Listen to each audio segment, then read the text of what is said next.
Shalom Bapak Ibu, Saudara, pemuda, remaja, anak-anak.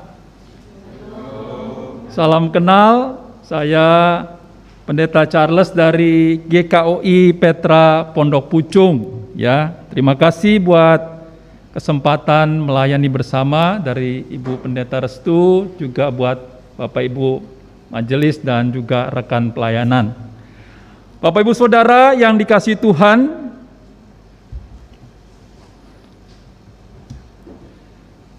tema kita hari ini adalah apakah sumber sukacitamu? Bapak Ibu sudah tahu jawabannya? Kalau sudah tahu, saya langsung amin. Kita langsung doa berkat ya. Amin, puji Tuhan. Mari kita berdoa. Bapak Ibu, karena ini sebuah pertanyaan, dan semua pertanyaan itu harus dijawab. Ya.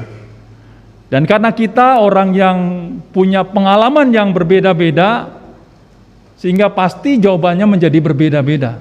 Betul ya Bapak Ibu ya?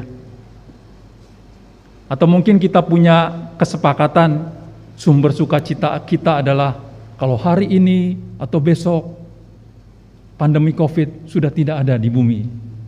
Kira-kira pasti kita sukacita? Enggak juga, karena enggak ada dana untuk jalan-jalan, begitu ya. Nah Bapak Ibu Saudara yang dikasihi oleh Tuhan, sebabnya mari kita renungkan apa sumber sukacita kita.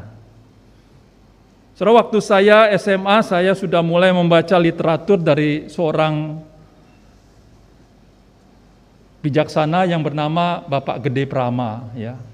Bapak Ibu kalau banyak pendeta literaturnya pakai Alkitab dan mungkin buku-buku Kristen, saya lebih banyak atau referensi saya memakai orang-orang yang berbeda agama gitu ya. Gede Prama, dia bilang begini, kalau sumber sukacita kita adalah rumah, maka rumah itu menjadi sumber sukacita kita mungkin dalam jangka waktu yang pendek. Karena setelah 1 bulan kita tempati rumah yang baru itu, kita rasa rumah itu menjadi biasa. Betul ya? Kalau kita beli mobil baru, keluar dari showroom, platnya masih putih, 1 minggu pertama kita poles gitu ya, semuanya kita poles supaya mengkilat, lalu setelah 1 bulan, 2 bulan kita rasa mobil kita kurang mengkilat dari mobil tetangga. Setuju? Ya.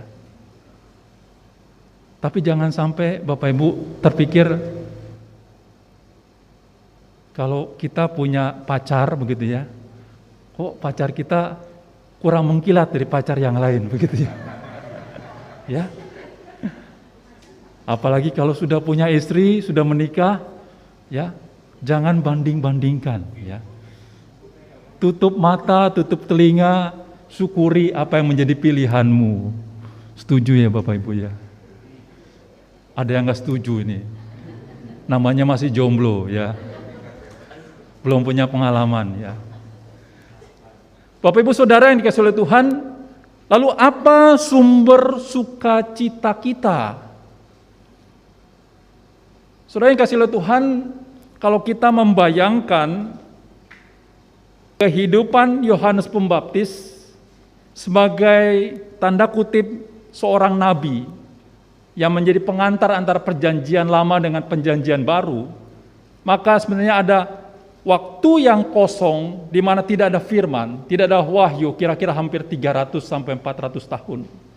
Masa yang kosong sehingga umat begitu haus dengan berita firman Tuhan. Dan itu juga yang kita rasakan di tengah-tengah masa Advent ini, masa-masa penantian, masa-masa pengharapan tentang kedatangan firman yang hidup, yaitu Yesus Kristus. Firman yang membaharui hidup kita. Firman yang memberikan pengharapan buat kita hari ini dan hari depan. Nah, saudara yang dikasihi oleh Tuhan, sebabnya kalau dikatakan apa sumber sukacitamu, mohon izinkan saya memakai perspektif saya bahwa sumber sukacita kita adalah ketika ada berita firman Tuhan yang disampaikan di tengah masa-masa kekosongan itu. Sebabnya Rasul Paulus berkata, betapa indahnya datangnya pemberita kabar baik. Rasul Paulus mengambil satu perkataan dari Yeremia tentang betapa indahnya datangnya pemberita kabar baik. Sebabnya saya menyimpulkan bahwa sumber sukacita itu adalah ketika kita mengenal kebenaran, memiliki kebenaran, mendengar kebenaran, dan menjadi pemberita kebenaran itu. Kalau kebenaran itu sudah memberikan kita sesuatu kekuatan, semangat hidup, maka apapun yang ada di depan kita, ya, putus pacar, gaji dipotong, gitu ya, harus work from home, kadang-kadang jam kerja nggak jelas, begitu ya. Tapi kalau ada kebenaran dalam hidup kita, maka itu akan memberikan kita semangat, kekuatan di dalam menjalani masa-masa Advent atau masa-masa penantian ini. Saudara yang kasih oleh Tuhan, ada dua bagian yang saya mau sampaikan dalam pembacaan kita menurut Injil Lukas pasal 3. Saudara, yang pertama adalah bagaimana kita menjadi pemberita kebenaran. Ya.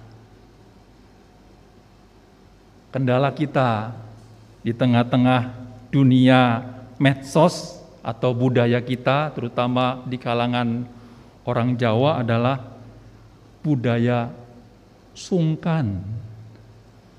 Betul ya Bapak Ibu ya? Sungkan kalau ngomong dengan kata-kata yang kasar atau kata-kata yang langsung to the point. Cocok nggak kira-kira kalau Yohanes Pembaptis mengatakan, "Hei, kamu keturunan ular beludak"?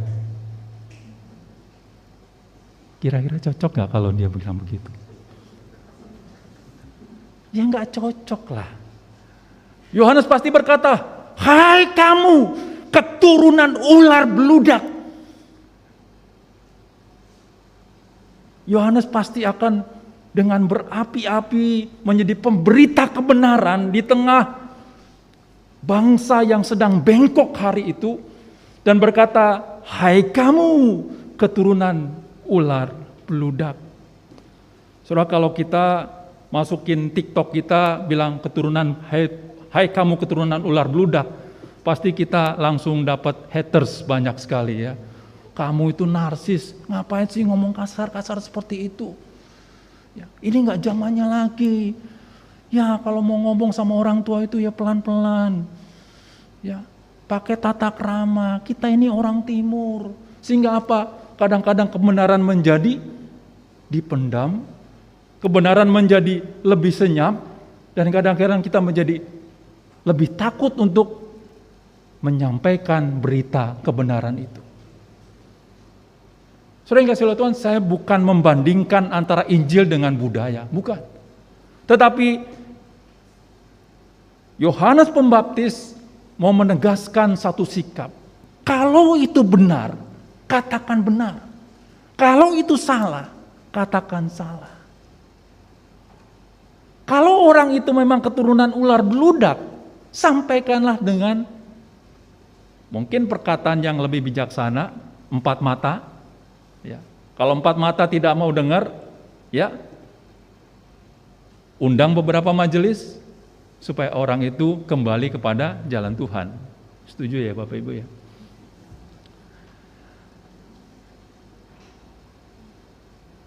Berikutnya Yohanes Pembaptis berkata bahwa kalau engkau tidak berbuah, maka engkau akan ditebang dan akan dibakar. Ini perkataan yang menurut saya dalam zaman ini begitu kontroversial. Karena apa? Karena kalau kita menyampaikan kata-kata yang begitu lugas seperti ini, ada banyak orang yang merasa sakit hati dan tiba-tiba menghilang dari peredaran di pelayanan atau di gereja kita. Oh, di sini nggak ada ya di gereja lain ya. Di sini orangnya baik-baik semua. Amin. Aminnya kurang keras kalau begitu. Ya, kalau kita menyampaikan kata-kata yang lugas seperti itu, kadang-kadang kita menjadi musuh daripada di antara kita. Kita paling berkata seperti ini, kamu itu memang bertumbuh. Ya, bertumbuh. Kalau ibarat pohon itu, pohon itu kan memang batangnya itu makin hari makin besar ya, ranting-rantingnya makin banyak ya, lalu daun-daunnya kamu lebat gitu ya. Waduh, kamu bagus ya, aktif layanan, masuk komisi sana sini begitu ya. Oh, bagus gitu. Tapi kenapa ya buahmu kok masam ya gitu ya. Kalau ngomong gitu tetap juga sakit hati gitu. Tapi kita harus sampaikan itu. Supaya orang itu tidak merasa nyaman dengan berkata bahwa saya sudah bertumbuh, saya punya banyak ranting, daun-daunku banyak, tetapi buahku buah yang masam. Ya. Nah, sebabnya Bapak Ibu Saudara yang dikasihi oleh Tuhan, kata-kata yang tulus, kata-kata yang jujur, kata-kata yang dengan berasal dari hati kita yang paling dalam, sampaikan itu kepada saudara-saudara kita, sesama pelayan, dengan warga jemaat. Sehingga apa? Kita menjadi pemberita kebenaran yang tidak ada toleransinya, tetapi kita menyampaikan dengan hati yang tulus supaya orang itu berbalik kepada jalan Tuhan.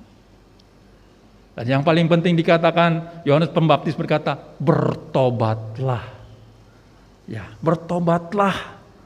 Ya, dan dikatakan ayat 17, alat penampi sudah di tangannya untuk membersihkan tempat pengirikannya dan untuk mengumpulkan gandumnya. Artinya apa? Bahwa ini waktu yang sangat-sangat terbatas untuk kita, karena Tuhan menuntut setiap pertanggungjawaban atas hidup kita. Nah, sebabnya Bapak Ibu Saudara yang dikasihi oleh Tuhan, sebagai penutur-penutur kebenaran, mari kita kreatif, bebas dari rasa malu, supaya berubah menjadi pujian, kenamaan Tuhan, sorak sukacita. Sebabnya juga Yesaya pasal 12 dikatakan bahwa engkau yang harusnya jadi murka Tuhan, Tuhan menjadi surut murkanya oleh karena berbaliknya kita kepada jalan Tuhan. Demikian juga Filipi dikatakan sukacita itu menjadi hilang kalau kita tidak mengandalkan akal kita dan tidak diliputi oleh segala kekhawatiran. Sebabnya Bapak Ibu yang dikasihi oleh Tuhan, kalau kebenaran itu sudah menjadi sumber sukacita kita, dulu saya orang yang belum kenal Tuhan, sekarang saya sudah kenal Tuhan, maka sukacita itu harus kita tuturkan kembali. Beritakan kembali, supaya sukacita itu bukan milik kita sendiri, tapi sukacita itu juga milik orang-orang yang lain.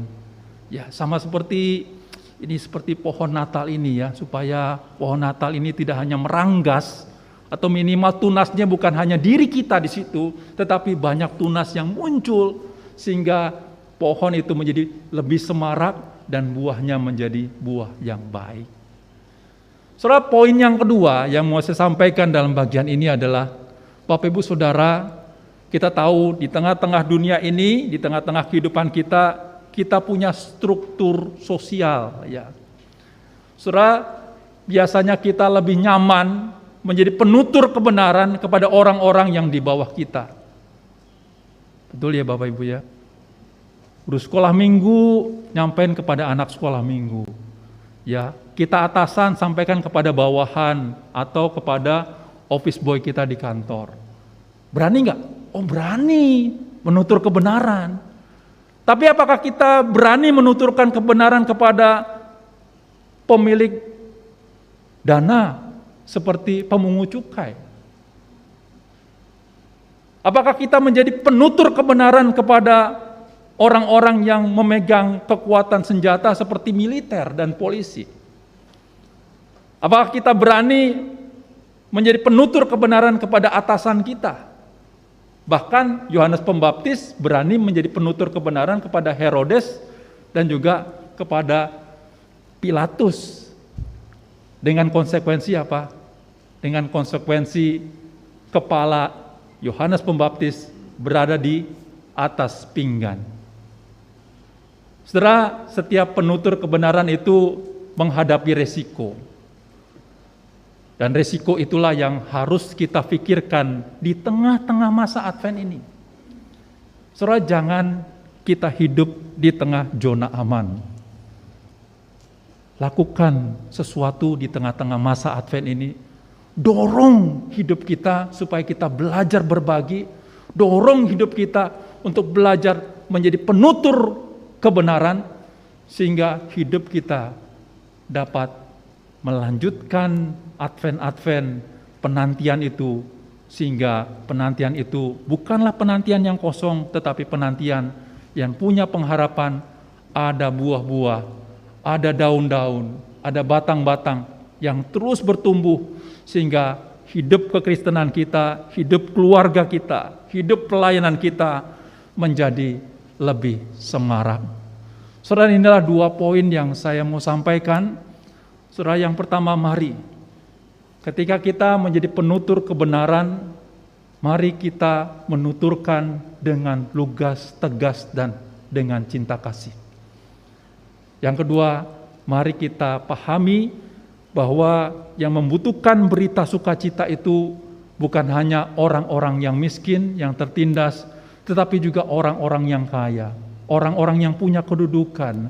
Mereka begitu sepi, seperti hidup di atas menara gading, dan kadang tidak ada kebenaran yang menyentuh mereka, padahal mereka membutuhkan berita kebenaran itu, dan berita kebenaran itu mungkin berasal dari mulut kita, dari tindakan kita, dari apa yang kita lakukan dan kita katakan sehari-hari. Bapak Ibu, selamat berproses di tengah-tengah masa Advent ini. Jangan pernah kita berkata, saya puas dengan diri kita, puas dengan kekristenan kita, tapi mari kita dorong diri kita menjadi penutur-penutur kebenaran, pemberita-pemberita kebenaran di tengah-tengah masa Advent ini. Tuhan menguatkan dan memberkati kita dan memberikan keberanian untuk menjadi penutur dan pemberita kebenaran. Tuhan memberkati. Amin.